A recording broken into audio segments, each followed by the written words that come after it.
Hello dears, welcome back to my channel. இந்த வீடியோவில் பார்த்தீங்க அப்படின்னா பிஎஸ்ஜி காலேஜில் அப்ளிகேஷன் போட்டிங்க இல்லைங்களா. ஸோ அவங்களுக்கு வந்துட்டு நம்ம கோர்ஸ் சூஸ் பண்ணுற பிளான் வந்து கிடையாது. ஒரு 2 இயர்ஸாக இந்த மாதிரி தான் நடக்குது சரிங்களா. சயின்ஸ் ஸ்ட்ரீம், காமர்ஸ் ஸ்ட்ரீம் அப்படின்னு சொல்லி நம்ம காமனாக சூஸ் பண்ணுற மாதிரி தான் இருக்குது. ஸோ இதை நம்ம இப்படி சூஸ் பண்ணி வச்சுருக்கோம், என்ன நடக்கும் அப்படின்னு சொல்லிட்டு ஃபுல் அண்ட் ஃபுல் டீட்டெயில் வந்து நான் இந்த வீடியோவில் சொல்ல போகிறேன்.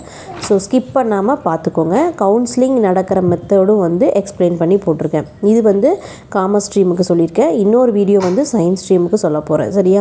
ஸோ ரெண்டையும் வந்து நீங்கள் பார்த்துக்கோங்க, ஏன்னா ரெண்டுமே உங்களுக்கு யூஸ்ஃபுல்லாக தான் இருக்கும் சரிங்களா. ஏன்னா டவுட்ஸ் எல்லாம் வந்து சப்போஸ் இந்த வீடியோ கேட்கும்போது அந்த வீடியோ கேட்கும்போது ஒரு டிஃப்ரெண்ட் வந்து தெரியும். அதுக்காக தான் ரெண்டையும் கேட்டுக்கோங்கன்னு சொல்கிறேன். ஸோ காமர்ஸ் ஸ்ட்ரீம் பார்த்தீங்க அப்படின்னா உங்களுக்கு full and full BCom, BA எல்லா கோர்சஸுமே காமர்ஸ் ஸ்ட்ரீமில் கொடுத்துருவாங்க சரிங்களா. சயின்ஸ் ஸ்ட்ரீமுக்கும் பிஏ வரும் கண்டிப்பாக. பிஏ இங்கிலீஷு, தமிழ், எக்கனாமிக்ஸ் வரக்கு சான்ஸ் கிடையாது. பட்டு சம் ப்ரொசீஜர், அதாவது ஒரு சில பர்சன்டேஜ் மட்டும் ஒதுக்குறோம் அப்படின்னு சொல்லியிருக்கிறாங்க. ஸோ அது மட்டும் இருக்குது சரிங்களா. பர்சன்டேஜ் வைஸில் இதாகிறதுக்கு சான்சஸ் வந்து நிறையா இருக்குது சரிங்களா. 20% வந்து இப்போ வந்து காமர்ஸ் ஸ்ட்ரீம், சயின்ஸ் ஸ்ட்ரீம் கொடுக்குறாங்கன்னா ஒரு 80% வந்து காமர்ஸ் ஸ்ட்ரீமுக்கு கொடுப்பாங்க. அந்த மாதிரி வந்து பர்சன்டேஜ் பிரகாரம் காமர்ஸ் ஸ்ட்ரீமை ஒதுக்கியிருப்பாங்க சரிங்களா. ஸோ காமர்ஸ் ஸ்ட்ரீம் அப்படிங்கும்போது நமக்கு வந்து பிகாம் எல்லாமே வரும் சரிங்களா. இப்போ கவுன்சிலிங் வந்து ஃபஸ்ட்டு எய்டடுக்கு தான் நடக்கும். இப்போ நீங்கள் வந்து கவுன்சிலிங் டேட் வந்து உங்களுக்கு வந்து நீங்கள் 12th ரிசல்ட் அன்றைக்கி நீங்கள் என்ன பண்ணிடுவீங்க அப்படின்னா உங்கள் மார்க்கை ஃபுல்லாக மார்க் அப்படிங்கிற காலமில் என்ட்ரு பண்ணி ரிஜிஸ்ட்ரேஷன் நம்பர் வாங்கிடுவீங்க. ஸோ அந்த ரிஜிஸ்ட்ரேஷன் நம்பர் வந்து ரொம்ப ரொம்ப இம்பார்ட்டன்ட் சரிங்களா. ஸோ அந்த ரிஜிஸ்ட்ரேஷன் நம்பரு, உங்கள் மார்க்கு, கம்யூனிட்டி எல்லாம் வச்சு தான் வந்து ரேங்க் வந்து போடுவாங்க சரிங்களா. ஸோ ரேங்க் வந்து போடும்போது உங்களுக்கு வந்து இந்த இதில் 3 இதில் எந்த இதுவுமே ஸ்கிப் ஆகக்கூடாது சரிங்களா. ரேங்க் ஆர்டர் வந்துட்டு பார்த்தீங்க அப்படின்னா உங்களுக்கு மார்க் வைஸ் படி போடுவாங்க. ஸ்கூலில் ரேங்க் போடுற மாதிரியே போடுவாங்க சரிங்களா. ஸோ ஃபஸ்ட்டு, செகண்டு, தேர்டுன்னு சொல்லி அது கம்யூனிட்டி, அதுக்கப்புறம் ப்ளஸ் கம்யூனிட்டி, அதுக்கப்புறம் உங்களுக்கு ரிஜிஸ்ட்ரேஷன் நம்பர், அப்ளிகேஷன் நம்பர் பார்க்குறாங்களா, ரிஜிஸ்ட்ரேஷன் நம்பர் ரொம்ப இம்பார்ட்டண்ட் சரிங்களா. இதெல்லாம் பார்த்துக்கோங்க ஓகேங்களா. அப்புறம் கவுன்சிலிங் வந்து உங்களுக்கு மெயில் வரும். எப்போ வரும் அப்படின்னா ஃபஸ்ட்டு வந்து உங்களுக்கு ரிசல்ட் அன்னைக்கு ஸ்பாட் அட்மிஷன் எல்லாம் போயிடும். கண்டிப்பாக ரிசல்ட் அன்னைக்கு அல்லது அடுத்த நாள் அல்லது 3rd டேன்னு சொல்லுவாங்க. 3rd டே வந்து உங்களுக்கு கண்டிப்பாக வந்து அட்டன் பண்ணுற மாதிரி கூட இருக்கலாம் கவுன்சிலிங். ஸோ அதுக்காக வெளியூரில் இருக்கவங்க எல்லாருமே ரெடி ஆகிக்குங்க. உடனே எங்களுக்கு சொல்கிறாங்க அப்படின்னு நினைக்க வேணாம், உடனே தான் எல்லாமே இனி நடக்கும்.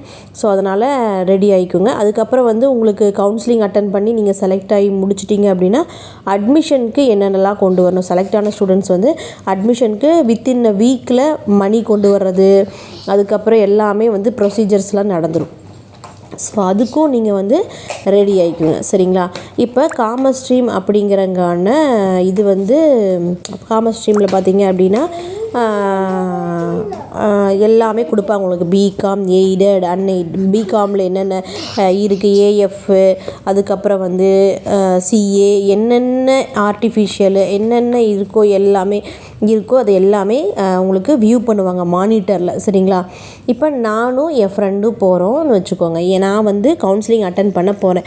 இந்த ஸ்ட்ரீம்ஸ் எல்லாம் இருக்குது. நான் வந்து பர்சன்டேஜ் வந்து 99 வச்சுருக்கிறேன் அப்படின்னு நான் உள்ளே போனதுக்கப்புறம் எனக்கு அப்புறம் வந்து எது பேலன்ஸ் இருக்குது, நான் சூஸ் பண்ணதுக்கப்புறம் எது பேலன்ஸ் இருக்கோ அதுதான் அடுத்தவங்களுக்கு. அதே போல் ஒவ்வொருத்தவங்களுக்கும் ரெடியூஸ் ஆகிட்டே வரும் சரிங்களா.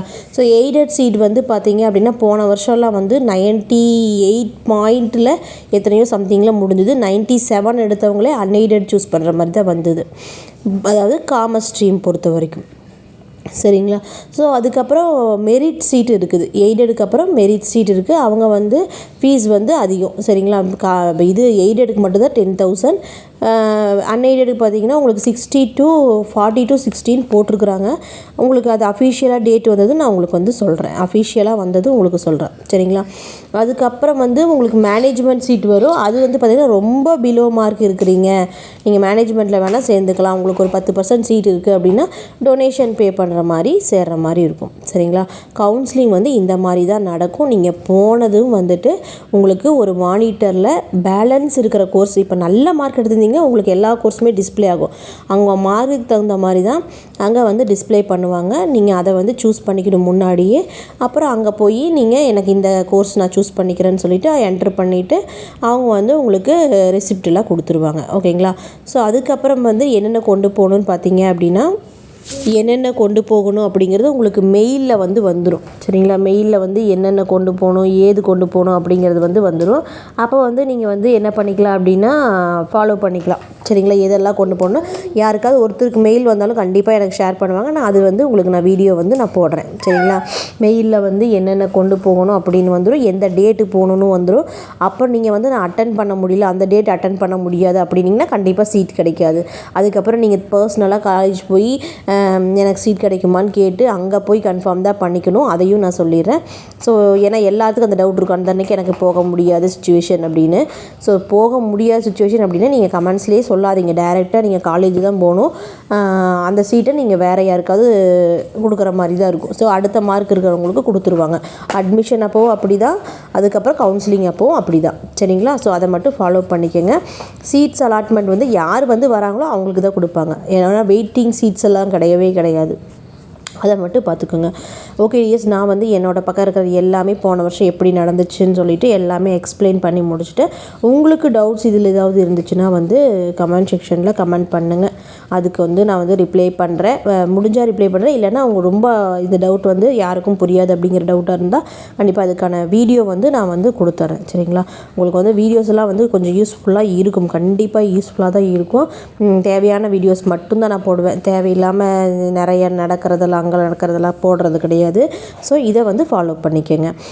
நெக்ஸ்ட்டு வந்து நம்ம சயின்ஸ் ஸ்ட்ரீமோட வீடியோ வந்து நான் உங்களுக்கு அப்லோட் பண்ணுறேன்.